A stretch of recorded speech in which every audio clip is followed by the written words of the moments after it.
جلسے سے خطاب کر رہے ہیں۔ آپ سے بڑی محبت ہے،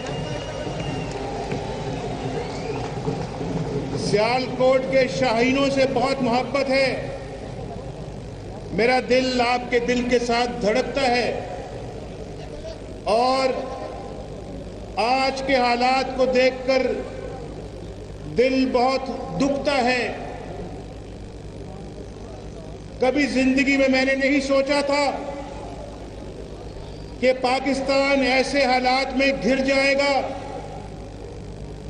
اور پاکستان کے اندر ایسے حالات ہوں گے کہ جہاں لوگوں کو روزگار نہیں ملے گا، جہاں پہ لوڈ شیڈنگ کا عذاب ہوگا، جہاں پہ غربت دن بدن بڑھتی چلی جائے گی اور جہاں پر پاکستان کے عوام کو سکون کا سانس نہیں ملے گا اور پاکستان میں دہشت گردی ہوگی، پاکستان میں انتہا پسندی ہوگی، پاکستان دنیا میں تنہا ہو کر رہ جائے گا اور پاکستان دنیا کے سامنے کشکول پھیلا کر بھیک مانگے گا، خیرات مانگے گا۔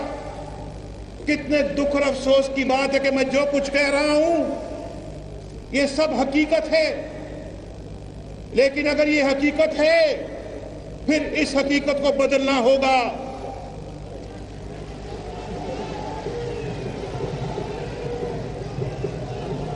کیا اسی دن کے لیے ہم نے اس ملک کو بنایا تھا؟ بتاؤ سیالکوٹ کے شاہینوں، کیا اسی دن کے لیے پاکستان کو بنایا تھا؟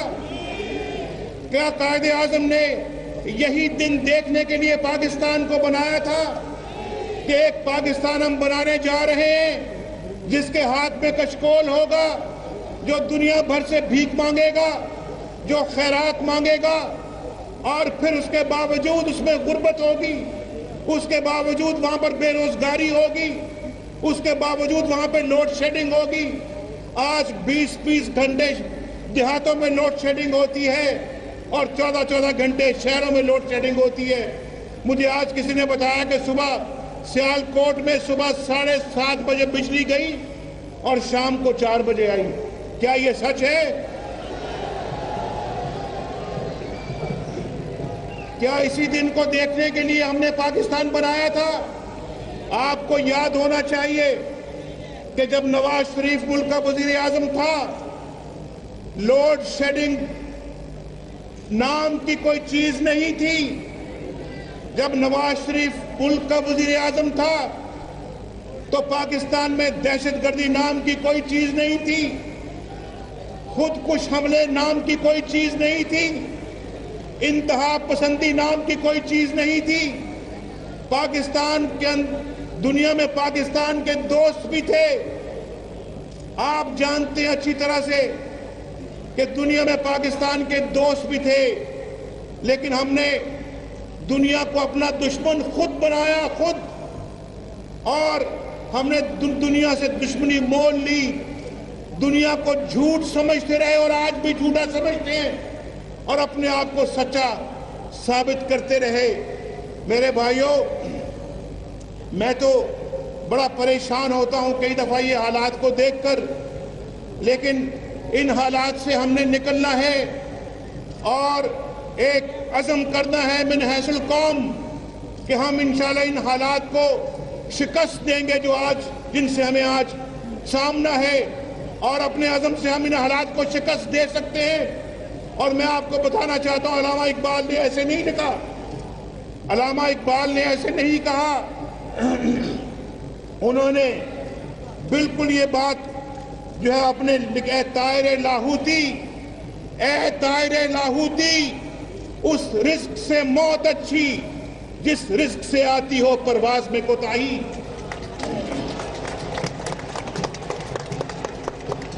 جب ایٹمی دھماکے کرنے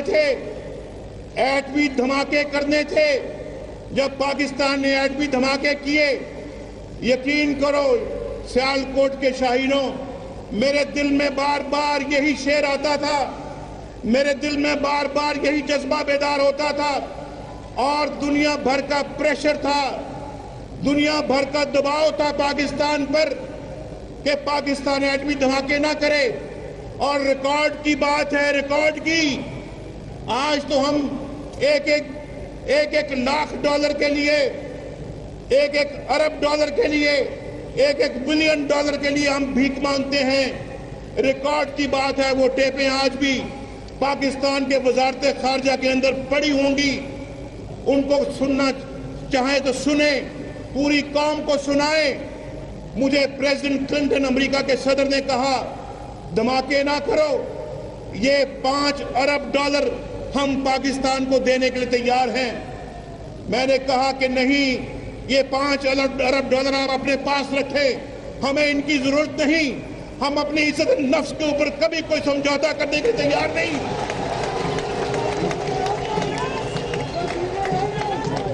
हम वो कौम नहीं जो अपना ज़मीर बेचें, हम वो कौम नहीं जो अपनी खुददारी को बेच डाले, हम वो कौम नहीं जो अपनी खुद मुख्तारी का सौदा करे।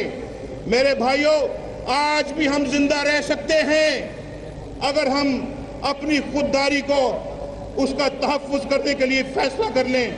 अपनी सेल्फ रिस्पेक्ट, अपनी खुददारी, अपनी ज़मीर को हमेशा जिंदा रखने का अगर फैसला कर लें, हम आज भी इज्जत के साथ जी सकते हैं। और कुरान पाक में लिखा हुआ है, कुरान पाक में लिखा हुआ है, और जिसमें अल्लामा इकबाल ने खास तौर पे उसका शेर में उसको उन अल्फाज को कहा है कि खुदा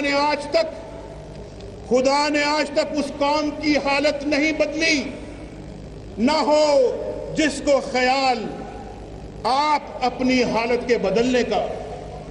जब तक आप खुद फैसला नहीं करेंगे कि हमने अपनी हालत को बदलना है, उस वक्त तक खुदा भी आपकी हालत को नहीं बदलेगा। आज फैसला करो, नवाज शरीफ के साथ मिलकर फैसला करो कि हमने इस हालत को बदलना है, इन हालात को शिकस्त देनी है, पाकिस्तान में तब्दीली लेकर आनी है, यहाँ पर स्टेटस को शिकस्त देनी है, और यहाँ पर एस्टेब्लिशमेंट के तमाम गंदे करतूतों को हमेशा के लिए खत्म करना है। तब जाके मैं समझता हूँ कि हम संभल सकते हैं, तब जाकर हम अपने पाँव पे खड़े हो सकते हैं। और अकबर इलाहाबादी ने तो कहा है, अकबर इलाहाबादी ने कहा है, अकबर ने सुना है अहले गैरत से यही, अकबर ने सुना है अहले गैरत से यही कि जीना जिल्लत से हो तो मरना अच्छा।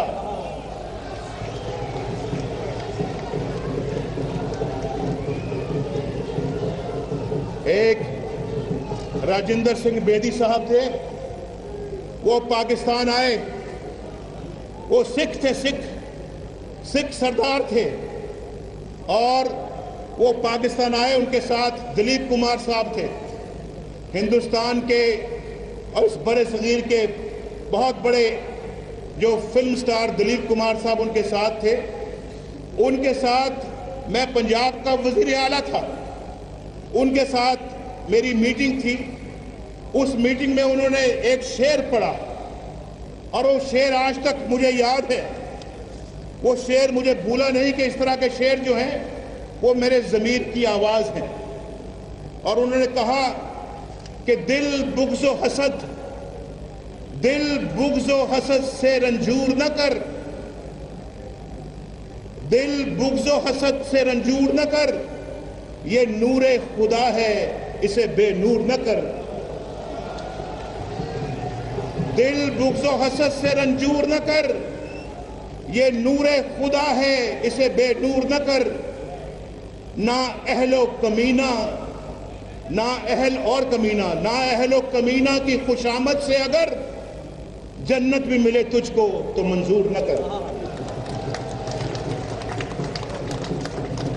हमारी इज्जत, हमारी तौकीर और हमारी सेल्फ रिस्पेक्ट, हमारी खुददारी, गैरत इसी में है कि हम रूखी सूखी खाएं। और आप जानते हैं, हमने 5 अरब डॉलर का वो इमदादी पेशकश मुस्तरद कर दी और हमने धमाके कर दिए, लेकिन उसके बाद हमारे ऊपर पाबंदियां लग गई। आप जानते हैं कि पाबंदियां लगी, हमने गुजारा किया, उन पाबंदियों का मुकाबला किया। हमने हमेशा मदद को, खैरात को, भीख को खैरबात कहा और हमने कहा कि हम अपने पांव पे खुद खड़े होंगे। देखो मोटरवे देखो, क्या किसी से भीख मांगकर मोटरवे बनाई है हमने? क्या किसी के आगे हाथ फैला के मोटरवे बनाई है? अपने पैसों से बनाई थी। येलो कैब जो सियालकोट के गली गली में और गांव में फिरती थी, वो किसी से भीख मांग के हम नहीं लाए थे, वो अपने खून पसीने की कमाई थी। और उसमें, और आप देखिए, आप प्रोग्राम देखते रहते हैं टेलीविजन पर, और उसमें इतने अखराजात हुकूमत कर रही है, ये आपके खून पसीने की कमाई है। और कल मैं सुन रहा था, पता नहीं किस हद तक वो दुरुस्त है या गलत है, कहा जाता है कि 10-10 लाख रुपया रोज का, 10 लाख रुपया रोज का वजीर आजम हाउस पे खर्च होता है, और शायद इससे कहीं ज्यादा ऐवान सदर पे खर्च होता है, और इससे भी इतना या इससे एस्टैब्लिशमेंट पे खर्च होता है। तो मैं समझता हूं कि ये आपके खून पसीने की कमाई, ये आपके खून पसीने की कमाई है मेरे भाइयों बहनों, जो आप पे खर्च होनी चाहिए। अवाम को तो लोड शेडिंग का अजाब नहीं छोड़ता, रात को हमारे नन्हे मुन्ने बच्चों को नींद नहीं आती, इम्तिहानों की तैयारी नहीं कर सकते हमारे बच्चे। और ये यूथ पाकिस्तान की, ये पाकिस्तान की यूथ है जो पाकिस्तान के हालात को बदलेगी। ये पाकिस्तान की नौजवान नस्ल है जिससे मुझे उम्मीद है कि ये पाकिस्तान की तकदीर को बदलेगी। मैं आज उनके लिए लड़ रहा हूं, अगली आने वाली नस्लों के लिए लड़ रहा हूं। मेरे भाइयों, मेरी जात का मामला नहीं है, हमारी आने वाली नस्लों का मामला है। आपने भी मेरे कंधे से कंधा मिलाना है, कंधे से कंधा मिलाना है। ये अज़म कर लें आप। मैं भी अब हर जगह पे जाके यही कहता हूं और कहूंगा कि हमने अब आइंदा खैरात पे या भीख पे हमने नहीं रहना। हम इंशाल्लाह अपने वसाइल अपने जोरे बाजू से खुद पैदा करेंगे और पाकिस्तान को सोना बनाएंगे इंशाल्लाह। एक बेहतरीन मुल्क बनाएंगे। बोलो, मेरा साथ दोगे या नहीं दोगे? मेरा साथ दोगे? सियालकोट के बहनों भाइयों, आज की तो ये मुख्तसर गुफ्तगू थी, और अचानक चूंकि मैं तो आज जनाब ख्वाजा मोहम्मद आसिफ साहब की वालदा मोहतरमा के सवाब के लिए, उनके दुआ खानी के लिए मैं आज यहाँ पे हाजिर हुआ था। तो मैं आज आपके सामने आज यहाँ पे पेश हुआ हूँ, अपनी बातें की हैं, लेकिन फिर इंशाल्लाह और मैं आपको बताना चाहता हूँ, अब हमें सबको खड़ा होना पड़ेगा। सिर्फ सियालकोट में नहीं, उसी जज्बे के तहत जिस जज्बे के तहत हमने जजों को बहाल कराया था, पाकिस्तान की अदलिया को आज़ाद कराया था। अल्लाह ताला आपका हामी और नासिर हो। पाकिस्तान जिंदाबाद। बताओ, अभी भी जज्बा है तब्दीली का। पाकिस्तान जिंदाबाद।